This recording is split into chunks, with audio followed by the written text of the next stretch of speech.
नमस्कार।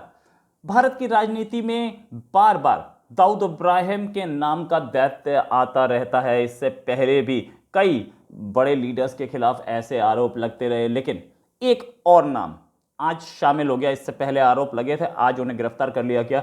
वो है नवाब मलिक। और नवाब मलिक जो है महाराष्ट्र के कैबिनेट मिनिस्टर हैं और उनको इस पदवी पे रहते हुए ही गिरफ्तार कर लिया। ईडी ने गिरफ्तार किया, अभी थोड़ी देर पहले गिरफ्तार किया। दाऊद इब्राहिम भले ही पाकिस्तान में रह रहा हो, लेकिन साया मंडराता रहता है इंडिया पे, इंडिया के लोगों पर। और इंडिया के लोगों पर ऐसे आरोप, इंडिया के पॉलिटिशियंस पर और इंडिया के दूसरे इन्फ्लुएंशियल लोगों पर ऐसे आरोप लगते रहते हैं। जाहिर है आम आदमी से क्या लेना देना, इतने बड़े डील्स में बड़े ही लोग फंसते हैं या बड़े ही लोगों पे आरोप लगते हैं।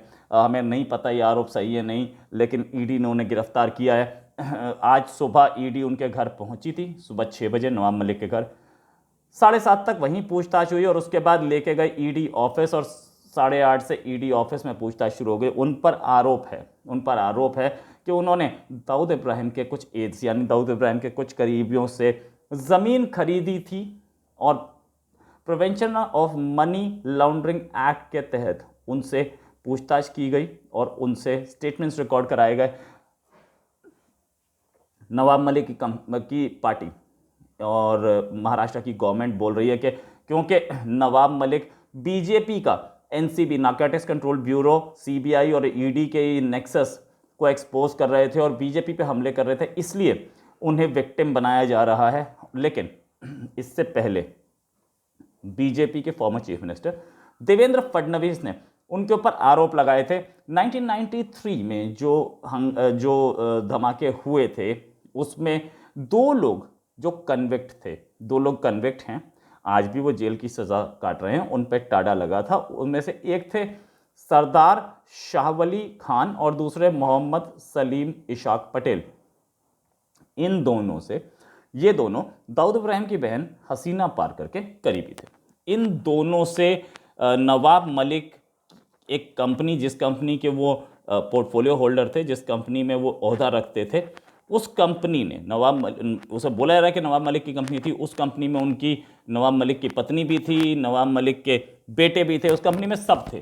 तो वो उस कंपनी के लिए बोला जा रहा है कि जिस कंपनी में ये सब थे उस कंपनी ने ज़मीन खरीदी थी इन दोनों से जो ब्लास्ट के एक्यूज थे। अब जो प्रॉपर्टी थी वो ऐसा क्लेम किया देवेंद्र फडणवीस ने कि ये ज़मीन थी 2,80,00,000 की, जिसे सिर्फ 30 लाख में खरीद लिया गया। साइन किए थे नवाब मलिक के बेटे फराज मलिक ने। और नवाब मलिक भी 2019 तक इस कंपनी में बहुत ऊंचे ओहदे पे बैठे थे। उसके बाद क्योंकि वो मिनिस्टर बन गए, इन्होंने उस कंपनी से रिजाइन कर दिया। नवाब मलिक की जो पत्नी हैं महजबीन नवाब मलिक और उनके बेटे आमिर मलिक, ऐसा क्लेम किया गया था कि वो उस कंपनी के डायरेक्टर्स हैं। साथ में जो प्रॉपर्टी डील हुई थी उसमें 15 लाख दिए गए थे मलिक को और सरदार खान को 5 लाख, ऐसा भी बोला गया है। मलिक ने दे किए थे 15 लाख दिए थे वली खान को, शाह वली खान को, और 5 लाख दिए थे मोहम्मद सलीम पटेल को, ऐसा बोला जा रहा है। साथ में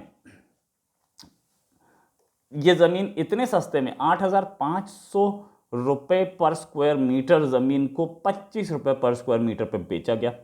ये भी ये भी बोला गया कि ये लोग बॉम्बे ब्लास्ट, मुंबई ब्लास्ट के एक्यूज्ड हैं, तो और लाइफ इम्प्रिजनमेंट में हैं, जेल में हैं। ऐसे आदमी से ज़मीन क्यों खरीदी गई जो देशद्रोह का काम करता है? ऐसा ये भी बोला गया कि ये दोनों के दोनों लोग, जब कॉन्स्पिरेसी हैच की गई थी, इन्होंने ही रेकी की थी, और जब कॉन्स्पिरेसी हैच की गई थी ये लोग उस मीटिंग में मौजूद थे।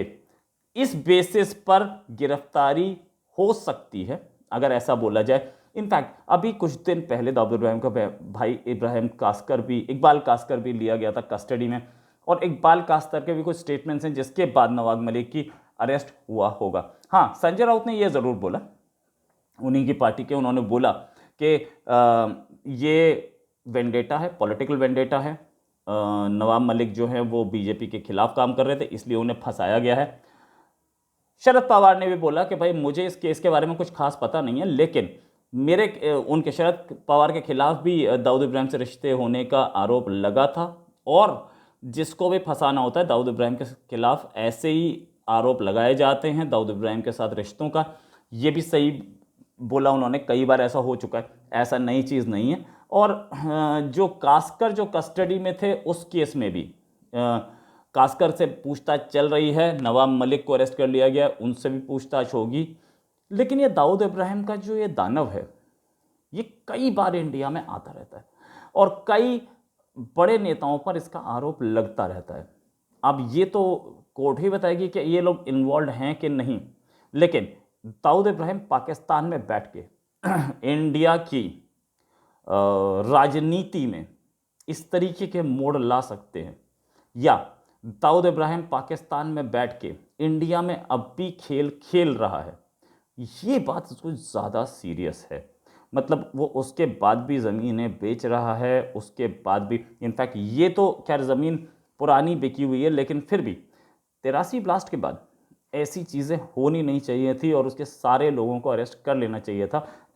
ये दोनों अरेस्ट हुए, हसीना पारकर को भी अरेस्ट करना चाहिए था। अगर आप बोलते हैं कि हसीना पारकर जो है उसकी खास दाऊद इब्राहिम के लिए वहाँ पे काम करती थी मुंबई में, तो अरेस्ट तो नहीं किया गया था।